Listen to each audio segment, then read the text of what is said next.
ඔන්න ඉතින් මේ අවුරුදු වෙසක් වලට මම මොනවද කරේ කියලා ඔය බලන්න යන්නේ. මේ ඉතින් අපි බලන්න යන්නේ නම් පිළිවෙඳල වෙසක් කලාපේ. ලොකු සෙනගක් ඇවිල්ලා හිටිය ළමයි ලස්සන කූඩු තිබ්බා. ඊට පස්සේ සෙල්ලම් කරන ළමයින්ට තැන් තිබ්බා. භක්ති ගීත කියන තැන් තිබ්බා. මාරම විදිහට එන්ජොයි කරන්න පුළුවන් විදිහට සෙනගත් ඒ විදිහටම ඇවිල්ලා තිබ්බා. ඇත්තටම මාරම සෙනගක් ඇවිල්ලා හිටියේ. මට නම් ඇත්තටම එපා වුණා ඒකේ ගිහිල්ලා ආවට පස්සේ. ඉතින් මේ වාරට පේන්නේ නම් ඊළඟ දවසේ. ඒ කියන්නේ වෙසක් පොහොය දවසේ පස්සේ දවසේ මම ලේදන් දෙන වැඩසටහනකට ගියා. අපේ ගේ ඉස්සරහ පන්සලේ ළමයි මේක නම් තිබ්බේ. ඉතින් ඊට පස්සේ කොහොමද ඉතින් අතපය තියාගෙන ඉන්න බෑනේ. බඩගින්න ඉන්න පෙරේතකම වෙන්න නිසා බත් දන්සලකට ගියා.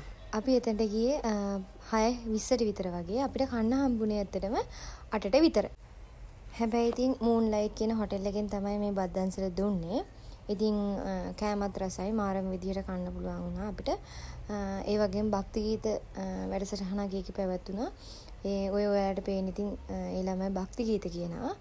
අන්තිමේදී අපි ෆයිනල් 8ට විතර කාලා අයිස්ක්‍රීම් උත් දුන්නා ඒගොල්ලෝ කාලේ වුණාට පස්සේ. අයිස්ක්‍රීම් උත් කාලා අපි ගෙදර ආවා. ඉතින් ඔන්න ඔය විදිහට තමයි වෙසක් පොය දවසේ අපේ දවස සහ ඊට පස්සේ දවස ගෙවුනේ. මේ සැරේ නම් ගොඩක් වැඩසටහන් වෙසක් පොහොය සමගාමීව පැවැත්විලා තිබ්බා. ඊට පස්සේ දන්සල් දීලා තිබ්බා. ගොඩක් තැන්වල වෙසක් කලාප තොරන් ඒ වගේ ගොඩක් අපිට ඒ වගේව දකින්න හම්බ වුණා. ඇත්තටම ඒව දකිද්දී නම් ගොඩක් සතුටුයි. ඉතින් අදට මේ ලාග් එකෙන් ගිහින් එන්නම්. බයි බයි.